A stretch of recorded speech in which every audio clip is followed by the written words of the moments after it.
ভঙ্গকারী, এদের ইসলাম বেশি ভঙ্গ হয়।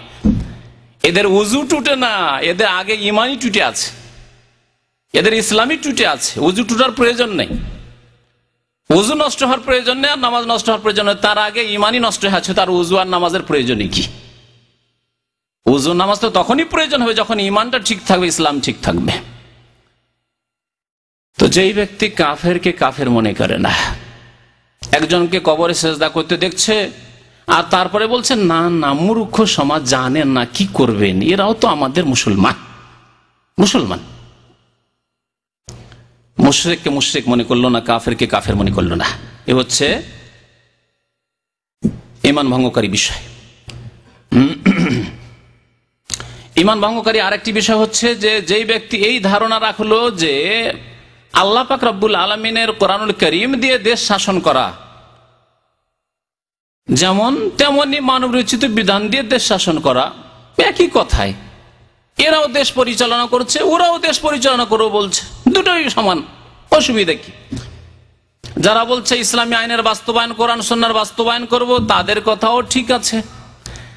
আর যারা মানব রচিত পশ্চিম আইন নিয়ে এসছে, অথবা রাশিয়া থেকে আইন নিয়ে এসছে, না হয় চায়না থেকে নিয়ে এসছে, না হয় অন্য কোনো দেশ থেকে নিয়ে এসছে, আর তারা সেইভাবে তারা দেশ পরিচালনা করতে চায়, দুটোই সমান, অসুবিধা নেই, ভালো কথা। যারা সমান করলো সেই ব্যক্তি তার ইমানকে, ইসলামকে ভঙ্গ করে দিল, সে মুসলমান থাকলো না, যদিও সে 5 ওয়াক্ত নামাজ পড়ে আর দাড়ি রাখে, টুপি রাখে, সবকিছু ইসলামের আছে, কিন্তু শুধু একটি কথা, সেটা হচ্ছে যে যারা মানব রচিত বিধান দিয়ে এই গত এতে যারা ছিল দেশ শাসন করছিল তারাও যেমন, আর যারা ইসলামী আইনের মাধ্যমে আসতেছে তারাও যদি চলে আসে, দুটোই সমান সমান।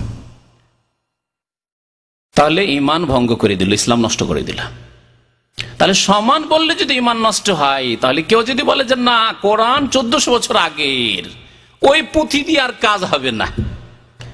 অনেকে এইরকম কথাবার্তা বলে, এত পুরাতন কথাবার্তা দিয়ে কাজ হয়? আজকে পৃথিবী কত দূর চলে গেছে, সায়েন্স উন্নতি করে কত দূর চলে গেছে, মানুষ চাঁদে চলে গেছে, কোথায় চলে গেছে, আর কোরআনী আইনের কথা এখন বলে, এগুলো দিয়ে হয়? এখন হবে না, এখন লাগবে আপনার গণতন্ত্র লাগবে, এখন লাগবে সমাজতন্ত্র লাগবে, না হয় ক্যাপিটালিজম লাগবে, না হয় আর কিছু লাগবে ইত্যাদি, বস্তুবাদ লাগবে ইত্যাদি ইত্যাদি।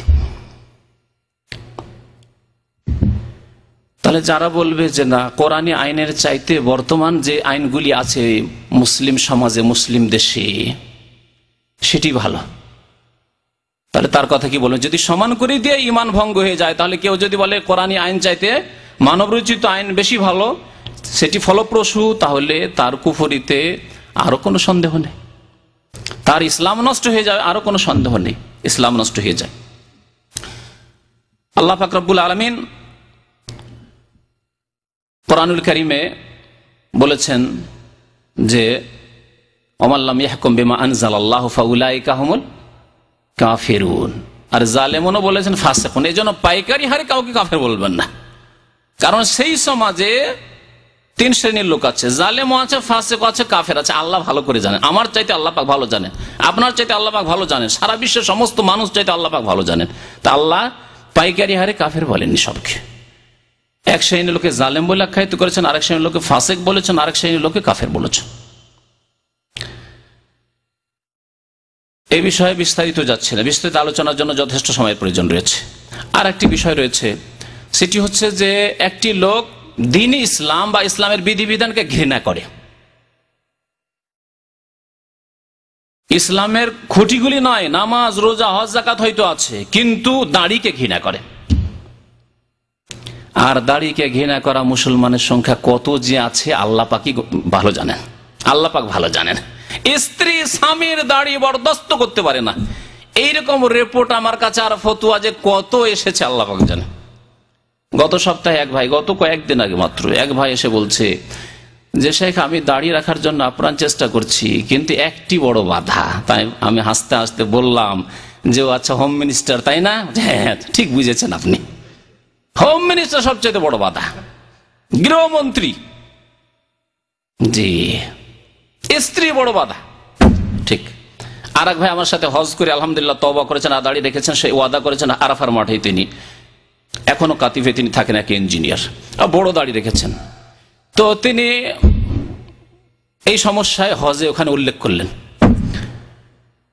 আমি বলি আল্লাহর উপর ভরসা করেন এবং লা তাআতা লি মাখলুকিন ফি মাসিয়াতিল খালিক, সৃষ্টিকর্তা আল্লাহ পাকের নাফরমানি করে কোনো মানুষের আনুগত্য নেই, বাবার আনুগত্য নেই, মায়ের আনুগত্য নেই, শাসকের আনুগত্য নেই। তাহলে স্ত্রীর আনুগত্য তো ইসলাম নেই। ইসলামের আনুগত্য কোথায় আছে? স্ত্রীর পরামর্শ আছে, হ্যাঁ পরামর্শ নিতে পারেন সংসার চালাবার ক্ষেত্রে, যতটুকু পরামর্শ সে দিতে পারে পরামর্শ নেবেন, কিন্তু আনুগত্য ইসলামে আবার স্ত্রীর কোথায় আছে? আনুগত্য আপনার আছে স্বামী। আর রিজালু কাওয়ামুন আলান নিসা, যাদের আনুগত্য আছে উলিল আমর, আলেমের আনুগত্য আছে, শাসকের বাদশার আনুগত্য আছে, রাষ্ট্রপতির আনুগত্য আছে, প্রধানমন্ত্রীর আনুগত্য আছে, বাবা মায়ের আনুগত্য আছে, তাদের আনুগত্য সম্পর্কে রাসূলুল্লাহ সাল্লাল্লাহু আলাইহি ওয়াসাল্লাম বলছেন যে আল্লাহর নাফরমানি করে কোন মানুষের আনুগত্য করবে না, হারাম। তো যারা শরীয়তের কোন একটি বিষয়কে বা একাধিক বিষয়কে ঘৃণা করবে, বড় আফসোস লাগে। একটি নতুন যুবক মানুষ দাঁড়িয়ে রেখেছে, দাঁড়িয়ে রেখে নিজের বংশের লোকদের কাছে গিয়েছে, বলছে যে কি তুমি এগুলো নিয়ে আসলে, এ তো ডাস্টবিনে ফেলার জিনিস, ডাস্টবিন জুবালা বলছে, ডাস্টবিন এ কোথা থেকে নিয়ে আসলে, যাও ফেলে আসো, ফেলে আসো। আল্লাহু আকবার। এই একটি কথা যথেষ্ট। যেই ব্যক্তি শরীয়তের একটি বিষয়কে ঘৃণা করলো, সেই ব্যক্তি তার ঈমান ইসলামকে ভঙ্গ করলো, তার ঈমান টুটে গেছে, ইসলাম টুটে গেছে, তার ওযু করে আর লাভ নেই, নামাজ পড়ে লাভ নেই। এখন তওবা করে ফিরে আসতে হবে। একটি রাস্তা রয়েছে, নতুন করে মুসলিম হইতে হবে, না হলে তার ইসলাম নেই। আল্লাহ পাক কুরআনুল কারীমে ইরশাদ করেছেন, যালিকা বিআন্নাহুম কারিহু মা আনজালাল্লাহ, আল্লাহ যে নাজিল করেছেন বিধান, সেই বিধানকে তারা কি করেছে? ঘৃণা করেছে, অপছন্দ করেছে। তাদের পরিণাম কি? উফ, আল্লাহু আকবার। আল্লাহ বলছেন স্পষ্ট ভাষায়, কোন তাতে অস্পষ্টতা নেই। কি বলছেন? ফাআহবাতা আমালাহুম, তাদের আমলকে আল্লাহ ধ্বংস করে দিয়েছেন। যারা আল্লাহর নাজিলকৃত বিধানকে ঘৃণা করলো, চোরের হাত কাটা বর্বরতা চলবে না আজকালকার জমানায়, এটা তো আরো বেড়ে গেল। ইসলামিক কোন একটি বিষয় যেটি কোরআন এবং হাদিস দ্বারা বা হাদিস দ্বারাই সাবেত, কেন আমাদের দেশে আবার একশনে আলেমরা বলে কোরআন হাদিস দিয়ে প্রমাণিত হইতে হবে না। ইসলামের দলিলের জন্য একটি কোরআন আয়াত যথেষ্ট, অথবা একটি রাসূলুল্লাহ সাল্লাল্লাহু আলাইহি ওয়াসাল্লামের সহিহ হাদিস যথেষ্ট, একটি যথেষ্ট, কিন্তু হাদিসটি সহিহ হইতে হবে। নবী করিম সাল্লাল্লাহু আলাইহি ওয়াসাল্লামের কত হাদিস রয়েছে দাড়ি সম্পর্কে, কত হাদিস রয়েছে টাকনার নিচে কাপড় নিয়ে গেলে জাহান্নামে যাওয়া, আল্লাহ রহমতের দৃষ্টিতে তাকাবেন না, এই সম্পর্কে। আজকাল অধিকাংশ মুসলিম টাকনার নিচে কাপড় নিয়ে যায়। যদি কেউ টাকনার উপরে প্যান্ট রাখে, শরীয়তের লেবাস পরে, তো তাকে ঘৃণা করে, তাকে ঠাট্টা করে, বলে অভদ্র, হ্যাঁ কাপড় পরার কোন তরিকা নেই, ঢং নেই, অভদ্র তাকে বলে আখ্যায়িত করে। এগুলি অবাস্তব কথা না, শোনা কথা বলছি। মাধ্যম দিয়ে যেসব ভাইদেরকে বলা হয়েছে যারা মুসলিম হয়েছে খাঁটি এবং কাপড়কে উঠিয়েছে, তাদেরকে কথা বলা হয়েছে, আর তারা এসে আমাদের কাছে নকল করেছে। কারিহু বিমা আনজালাল্লাহ, মা আনজালাল্লাহ, আল্লাহ যা নাযিল করেছে তা অপছন্দ করেছে। ফাহাবাতা আমল, তাদের আমলকে আল্লাহ নষ্ট করে, সারা জীবনের হজ, উমরা, নামাজ, রোজা, হজ, যাকাত সবকে আল্লাহ নষ্ট করে দিয়েছে, সমস্ত নষ্ট। কত মাতা পিতার সেবা করছেন, কত টাকা যে মা বাবার পিছনে খরচ করলেন আর ভাই বোনের পিছনে খরচ করলেন, ফাহাবাতা আমাল, সমস্ত আমলকে আল্লাহ নষ্ট করে দিলেন, খালি একটি কথার জন্য যে আপনি শরীয়তের একটি বিধানকে আপনি অপছন্দ করলেন।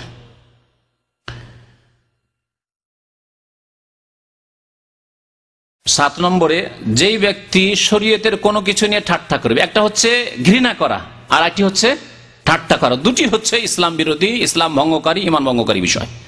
যে ব্যক্তি শরীয়তের কোনো কিছু নিয়ে ঠাট্টা করবে, আমাদের দেশে একটি কথা আছে, মোল্লার দৌড় মসজিদ আছে,